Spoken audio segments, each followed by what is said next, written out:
Movie के start में हम 10 साल की छोटी सी प्यारी सी बच्ची सोफी को देखते हैं।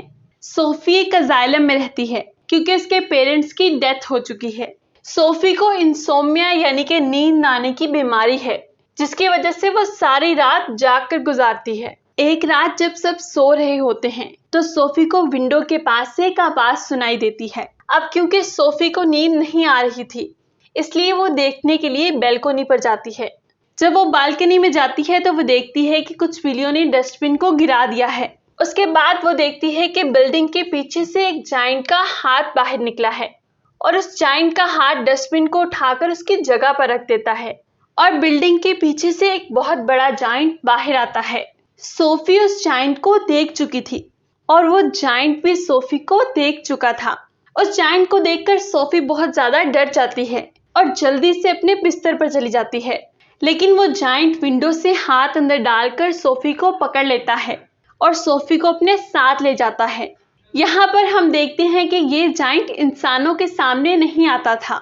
रास्ते में जब भी उसके सामने कोई ना कोई इंसान आता था तो वो अपने आप को किसी न किसी तरह से छुपा लेता था और वो सब इंसानों की नजर से बचते बचाते सोफी को एक दूसरी दुनिया में ले जाता है, जो कि जायंट्स की दुनिया थी और यहाँ पर सिर्फ और सिर्फ जायंट्स रहते थे।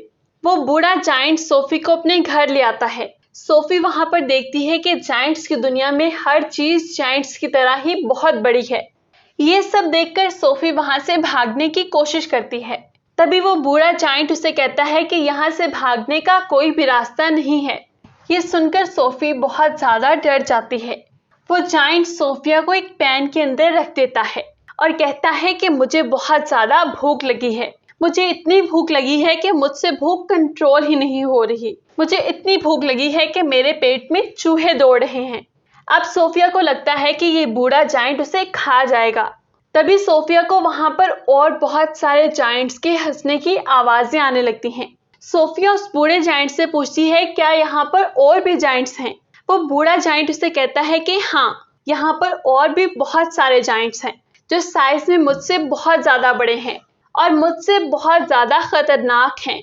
उनमें से कोई इंसानों को कच्चा खा जाता है, कोई बच्चों को जिंदा निगल लेता है और कोई इंसानों का खून पी जाता है, तो कोई इंसानों की खाल खींच लेता है। सोफिया उस बूढ़े जायंट की बातें सुनकर बहुत ज्यादा डर जाती है। वो उससे कहती है कि क्या आप भी मुझे खा जाएंगे? जिस पर वो बूढ़ा जायंट कहता है कि नहीं, मैं इंसानों को नहीं खाता क्योंकि मैं एक वेजिटेरियन जायंट हूँ। और ये बूढ़ा जायंट सिर्फ और सिर्फ एक वेजिटेबल खाता था जो कि टेस्ट में बहुत ज्यादा बदमजा थी, लेकिन इस सब के बावजूद भी वो इंसानों को नहीं खाना चाहता था। इससे ये बात जाहिर होती है कि वो एक मेहरबान और रहमदिल जायंट है। सोफी उस बूढ़े जायंट से पूछती है कि अगर आप इंसानों को नहीं खाते तो आप मुझे यहाँ पर क्यों लेकर आए हैं? जिस पर वो बूढ़ा जायंट कहता है कि तुमने मुझे देख जो लिया था और तुम वहां पर किसी इंसान को मेरे बारे में बता देती तो मेरी जान खतरे में पड़ सकती थी, इसलिए मुझे तुम्हें यहाँ पर लाना पड़ा। अब तुम अपनी पूरी जिंदगी मेरे साथ यहीं पर गुजारोगी। जिस पर सोफी कहती है कि मैं तो यहाँ से भाग जाऊंगी। वो बूढ़ा जायंट उसे कहता है कि तुम यहाँ से निकलने की कभी गलती भी ना करना, वरना बाहर बैठे जायंट्स को तुम पर जरा बराबर भी तरस नहीं आएगा और वो तुम्हें कच्चा खा जाएंगे। ये कहकर वो बूढ़ा जायंट सोफी को एक बोर्ड पर रख देता है और उसे कहता है कि तुम थोड़ी देर आराम कर लो, लेकिन सोफी को तो नींद ही नहीं आती थी। सोफी देखती है कि वो जायंट अपने बैग से बड़ी बड़ी बोतल्स निकाल रहा है और उन बोतल्स में कोई चमकने वाली चीज थी। सोफी उस जायंट से पूछती है कि इन बोतल्स में क्या है? जिस पर वो जायंट कहता है कि इन बोतल्स में ड्रीम्स हैं, यानी कि ख्वाब। जिस पर वो ये कहती है कि फिर तो ये मेरे किसी भी काम के नहीं हैं, क्योंकि मुझे तो ड्रीम्स आते ही नहीं हैं और मुझे ड्रीम्स आएंगे भी कैसे? मुझे तो इंसोम्निया है और मैं सो ही नहीं सकती। और फिर ये जायंट वो वाली बुक पढ़ने लगता है जो सोफी लेकर आई थी और इस बुक के अंदर बहुत सारी कहानियां थी। उन कहानियों को सुनते सुनते सोफी को नींद आ जाती है। उसके बाद वो बूढ़ा जायंट एक बोतल लेता है और उसके अंदर से एक ड्रीम को बाहर निकालता है। उतनी ही देर में सोफी की आंख खुल जाती है और वो देखती है कि वो बूढ़ा जायंट अभी तक सो रहा है। इसी बात का फायदा उठाकर सोफी वहां से भागने की कोशिश करती है, लेकिन तभी उसे एक बहुत बड़ा जायंट पकड़ लेता है और ये जाइंट उस बूढ़े जाइंट से साइज में बहुत ज्यादा बड़ा था। सोफी उस बहुत बड़े जाइंट को कहती है कि प्लीज मुझे यहाँ से जाने दो, लेकिन वो जाइंट सोफी की एक नहीं सुनता और सोफी को निगल जाता है और इसके फौरन बाद सोफी की आंख खुल जाती है। क्या समझे? इसका मतलब ये था कि सोफी एक ड्रीम देख रही थी। जागने के बाद सोफी उस बूढ़े जाइंट से कहती है कि मुझे पता है ये सब कुछ आपने किया है, क्योंकि मुझे तो नींद आती ही नहीं है और आपने जो मुझे ड्रीम दिखाया है वो बेहद डरावना था। इस पर वो जाइंट कहता है कि मुझे ऐसा करना पड़ा और मैंने ऐसा सिर्फ और सिर्फ इसीलिए किया है ताकि मैं तुम्हें ये बता सकूं कि बाहर तुम्हारे लिए कितना खतरा है। इसलिए तुम्हारे लिए यही बेहतर है कि तुम इसी घर में रहो, इस घर में तुम महफूज हो। वो जाइंट सोफी को बताता है कि यहाँ पर मौजूद सभी जाइंट साइज में बहुत ज्यादा बड़े हैं, मैं तो बस एक छोटा सा जाइंट हूँ और मैं बूढ़ा भी हूँ। अभी ये लोग बातें कर ही रहे थे कि तभी वहां पर एक जाइंट आ जाता है और वो उस बूढ़े जाइंट से कहता है कि ओए बोने, तुम किससे बात कर रहे थे? यहाँ पर मौजूद सभी जाइंट्स उस बूढ़े जाइंट को बोना कहकर पुकारते थे क्योंकि वो साइज में उनसे काफी छोटा था। बूढ़ा जाइंट जवाब देता है कि नहीं तो मैं तो किसी से भी बात नहीं कर रहा था। उस बहुत बड़े जाइंट को देखकर सोफी छुप जाती है। दरअसल उस बहुत बड़े जाइंट के हाथ पर चोट लगी थी और वो पट्टी करवाने के लिए उस बूढ़े जाइंट के पास आया था। अब क्योंकि वो जाइंट कैनिबल था, इसीलिए उसको उस घर के अंदर से इंसान की खुशबू आने लगती है और वो वहां पड़ी हुई हर चीज को देखने लगता है। तभी सोफी उस सब्जी के अंदर चली जाती है जो वो बूढ़ा जाइंट खाता था। जब वो जाइंट उस सब्जी को स्मेल करता है तो उसको उस सब्जी के अंदर से इंसान की खुशबू आती है। आज से पहले इस जाइंट ने कभी भी इस सब्जी को टेस्ट ही नहीं किया था, लेकिन आज इस जाइंट को सब्जी के अंदर से एक अच्छी खुशबू आ रही थी क्योंकि इस सब्जी के अंदर सोफी जो थी, और वो जाइंट उस सब्जी को खाने लगता है। वो बूढ़ा जाइंट उसे कहता है कि रुको, तुम ये नहीं खा सकते। क्या तुम भूल गए हो तुम कैनिबल हो, तुम वेजिटेरियन नहीं हो, तो तुम सब्जी कैसे खा सकते हो? जिस पर वो जाइंट कहता है कि हाँ, मैं ये कैसे भूल गया कि मैं तो सब्जियां खाता ही नहीं। इसीलिए वो जाइंट उस सब्जी को फेंक देता है और सोफी की जान बच जाती है। इसके बाद वो जाइंट वहां से चला जाता है। उसके बाद वो बूढ़ा जाइंट सोफी से कहता है कि मुझे एक जरूरी काम से कहीं पर जाना है। सोफी उससे पूछती है कि कौन सा जरूरी काम? वो सोफी को बताता है कि मैं ड्रीम्स को पकड़ने के लिए जा रहा हूँ। सोफी उससे कहती है कि मुझे भी आपके साथ जाना है, लेकिन वो बूढ़ा जाइंट सोफी को अपने साथ लेकर जाना नहीं चाहता था क्योंकि जो बाहर जाइंट सो रहे थे, अगर वो जाग जाते तो उन्होंने सोफी को खा जाना था और वो बूढ़ा जाइंट किसी भी किस्म का रिस्क नहीं लेना चाहता था। लेकिन सोफी उसे बहुत ज्यादा इंसिस्ट करती है और सोफी की जिद की वजह से वो बूढ़ा जाइंट उसे अपने साथ ले जाने के लिए तैयार हो जाता है। जब वो बाहर आते हैं तो देखते हैं कि सब जाइंट्स सो रहे थे।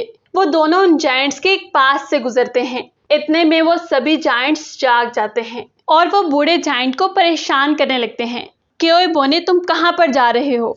जिस पर वो बूढ़ा जाइंट उन्हें कहता है कि मैं तो अपने काम से बाहर जा रहा हूँ। वो सभी जाइंट्स बूढ़े जाइंट को कहते हैं कि हम नहीं चाहते कि तुम यहाँ से निकल के इंसानों की दुनिया में जाओ, क्योंकि अगर इंसानों को हमारे बारे में पता चल गया तो वो यहाँ पर आकर हमें मार देंगे। वो सभी जाइंट्स उस बूढ़े जाइंट को बहुत ज्यादा तंग करने लगते हैं। तभी मौके का फायदा उठाकर सोफी एक गाड़ी में चली जाती है। उसी वक्त बूढ़ा जाइंट आसमान की तरफ इशारा करके कहता है कि देखो, बारिश होने वाली है। असल में उन सारे जाइंट्स को वाटर फोबिया था, यानी कि उन्हें पानी से डर लगता था। और तभी वहां पर बारिश होने लगती है और वो सारे जाइंट्स छुप जाते हैं और मौके का फायदा उठाकर सोफी और वो बूढ़ा जाइंट वहां से चले जाते हैं और वो दोनों पहाड़ों पर चढ़ने लगते हैं। चलते चलते वो बादलों से भी ऊपर पहुंच जाते हैं। सोफी कहती है कि यहाँ से स्टार्स कितने प्यारे लग रहे हैं। बूढ़ा जाइंट उसे बताता है कि मैं इन स्टार्स का म्यूजिक भी सुन सकता हूँ। बूढ़ा जाइंट उसे बताता है कि मैं दुनिया की हर चीज की आवाज सुन सकता हूँ। मैं चूंटियों की आवाजें सुन सकता हूँ, मैं कीड़े मकोड़ों की आवाजें सुन सकता हूँ और इवन के मैं ट्रीज की भी कहानियां सुन सकता हूँ। इसके बाद वो लोग एक लेक के पास पहुंच जाते हैं जिसके अंदर एक बहुत बड़ा ट्री होता है। बूढ़ा जाइंट उस लेक के अंदर कूद जाता है और उसके साथ साथ सोफी भी उस पानी के अंदर कूद जाती है। और वो दोनों लेक के दूसरे किनारे पर पहुंच जाते हैं और यहाँ पर शुरू होती है ड्रीम्स की दुनिया। और वो बूढ़ा जायंट ड्रीम्स को पकड़ने के लिए ही यहाँ पर आया करता था। वो दोनों मिलकर बहुत सारे ड्रीम्स को पकड़ते हैं और इन ड्रीम्स में अच्छे और बुरे दोनों ड्रीम्स थे। इन ड्रीम्स को पकड़कर वो दोनों वापस जाने लगते हैं और यहाँ पर अब ये दोनों एक दूसरे के बहुत अच्छे दोस्त बन चुके थे और वो दोनों एक दूसरे के साथ काफी खुश थे। यहीं पर बूढ़ा जायंट उसे एक कहानी सुनाता है। वो उससे कहता है कि यहाँ पर सभी जायंट्स मुझे बोना कहते हैं, लेकिन वो एक बात सोचकर खुश हो जाता है। वो कहता है कि मुझे यहाँ पर कोई ऐसा भी मिला था जो मुझे BFG कहता था, यानी कि बिग फ्रेंडली जायंट। ये सुनकर सोफी कहती है कि आज से मैं भी आपको बिग फ्रेंडली जायंट यानी कि BFG ही कहूंगी। उसके बाद वो दोनों एक टाउन में जाते हैं जहाँ पर बहुत सारे बच्चे सो रहे होते हैं और BFG उन्हें नींद में बहुत अच्छे अच्छे ड्रीम्स देता है ताकि लोगों को उनके ड्रीम्स में खुशियां मिल सकें। यहाँ पर हमें ये बात पता चलती है कि BFG एक बहुत ही अच्छे दिल का जायंट है, इसीलिए वो ड्रीम्स की दुनिया से ड्रीम्स लाकर लोगों को देता है ताकि सोते हुए ही सही ये उन लोगों की जिंदगियों में खुशियां ला सके।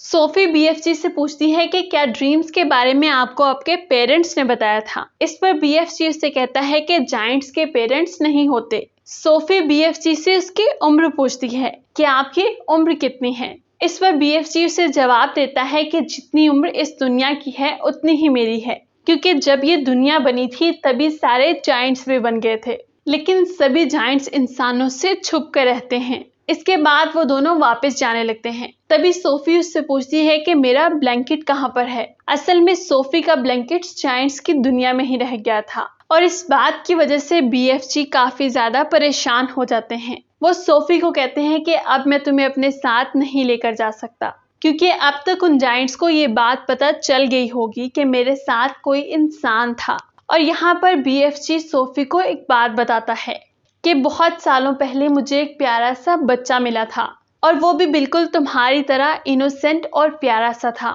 और तुम्हारी तरह उसने भी मुझे देख लिया था, इसीलिए उससे भी मुझे अपने साथ लाना पड़ा और उसी बच्चे ने मुझे पढ़ना सिखाया। और ये जैकेट जो तुमने पहन रखी है ये उसी मेरे मासूम से छोटे से दोस्त की है, लेकिन इससे पहले कि मैं उस बच्चे को उसकी दुनिया में वापस लेकर आता काफी देर हो चुकी थी। उन जायंट्स ने उस बच्चे को खा लिया और मैं बिल्कुल भी ये नहीं चाहता कि जो मेरे उस दोस्त के साथ हुआ वो तुम्हारे साथ भी हो, क्योंकि तुम भी मेरी बहुत प्यारी दोस्त हो। इसीलिए वो सोफी को अजाइलम में छोड़कर वहां से जाने का फैसला करते हैं। हालांकि सोफी उनके साथ जाने के लिए बहुत ज्यादा जिद करती है, लेकिन BFG सोफी की बात नहीं मानते, क्योंकि यहाँ पर उसकी जिंदगी का सवाल था। BFG सोफी को अजाइलम में छोड़कर वहां से जाने लगते हैं। अब क्योंकि सोफी भी अजाइलम में रुकना नहीं चाहती थी, इसलिए वो बैल्कनी से छलांग लगा देती है, क्योंकि उसे पता था कि BFG उसे बचा लेंगे। और होता भी कुछ ऐसा ही है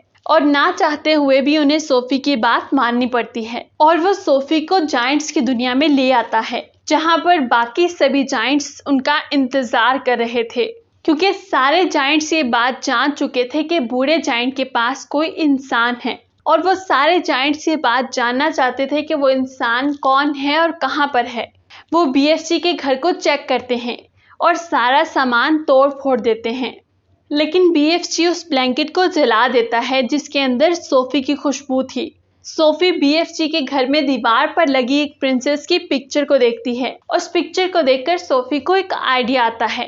वो BFG से कहती है कि आप प्रिंसेस के लिए एक ड्रीम बनाएं, जिस ड्रीम में आप ये बताना कि इस दुनिया के अंदर एक जायंट्स की दुनिया है और वो जायंट्स इतने ज्यादा खतरनाक हैं कि वो बच्चों को मार देते हैं और उन बच्चों को खा जाते हैं। और इसी ड्रीम में आप हम दोनों को भी शामिल करना, ताकि जब भी हम उस प्रिंसेस के पास जाएं तो वो प्रिंसेस हमें पहचान ले।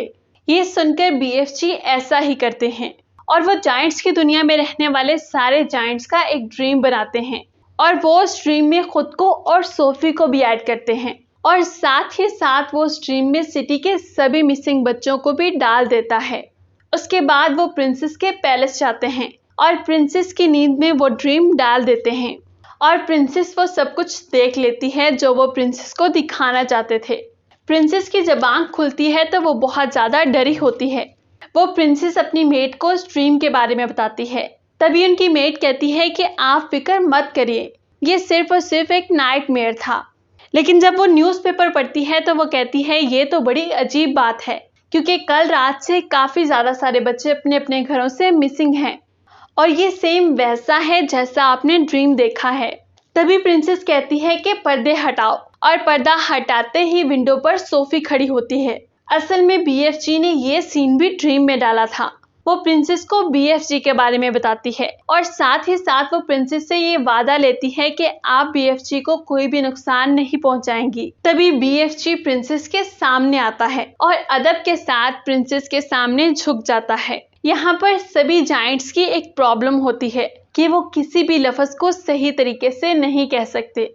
इसीलिए BFG महारानी को मरजानी कहते हैं और इंसान को इंसान कहते हैं। इसके बाद प्रिंसेस उन्हें काफ़ी अच्छी दावत देती है। BFG प्रिंसेस को सारी बात बताता है कि जायंट्स की दुनिया में 9 बड़े ऐसे जायंट्स हैं जो कि इंसानों को खाते हैं। इसीलिए प्रिंसेस उनकी हेल्प करने के लिए तैयार हो जाती है और वो अपनी एक पूरी आर्मी उनके साथ भेज देती है और वो BFG के पीछे अपने अपने हेलीकॉप्टर्स में बैठकर जायंट्स की दुनिया के लिए निकल जाते हैं और वो प्लान के मुताबिक एक जगह पर रुक जाते हैं, क्योंकि वो पूरी प्लानिंग के साथ उन जायंट्स पर अटैक करने वाले थे।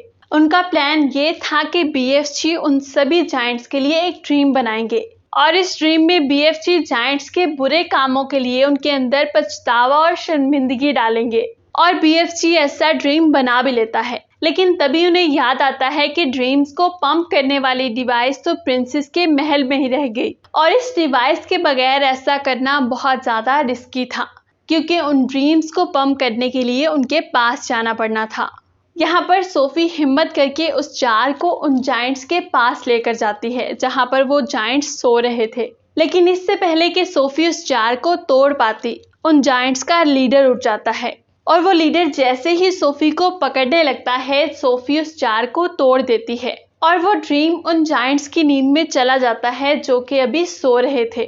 जब वो जायंट्स जागते हैं तो उन्हें अपने बुरे कामों पर शर्मिंदगी होती है, लेकिन जो जायंट्स का लीडर था वो तो जाग रहा था, इसलिए उसे अपने किसी भी बुरे काम पर कोई भी शर्मिंदगी और पछतावा नहीं होता और इसीलिए वो सोफी पर अटैक कर देता है। लेकिन तभी उनके दरमियान में BFG आ जाता है, लेकिन BFG साइज में बहुत ज़्यादा छोटे थे, इसीलिए वो बड़ा जायंट उन्हें अपने हाथों में उठा लेता है और उन्हें मारने लगता है। लेकिन जैसे ही वो BFG को मारने लगता है, प्रिंसेस की पूरी आर्मी वहाँ पर आ जाती है और वो हेलीकॉप्टर्स की मदद से सारे जायंट्स को पकड़कर अपने साथ ले जाते हैं और उन सभी जायंट्स को समंदर के बीचों बीच एक आइलैंड पर छोड़ दिया जाता है। अब क्योंकि इनके चारों तरफ पानी था और ये सभी जायंट्स पानी से बहुत ज़्यादा डरते थे और इसीलिए वो वहाँ से कभी भी निकल नहीं सकते थे और ये हमेशा के लिए यहाँ पर फंस जाते हैं। हेलीकॉप्टर्स की मदद से आर्मी वहाँ पर उस सब्जी के बीज भी फेंक देती है जो कि BFG खाया करता था, ताकि वो सभी जायंट्स वहाँ पर सब्जी उगाएं और सारी ज़िंदगी वही सब्जी खाएं।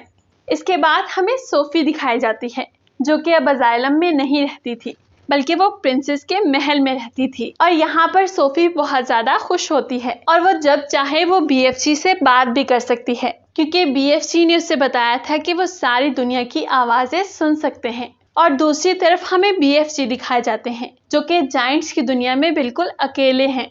उन्होंने जायंट्स की दुनिया में उस वेजिटेबल के अलावा बहुत सारी सब्जियां उगा ली हैं और वो अपनी लाइफ से बहुत ज़्यादा खुश हैं। और यहीं पर इस प्यारी सी मूवी का प्यारा सा एंड हो जाता है। Thanks for watching.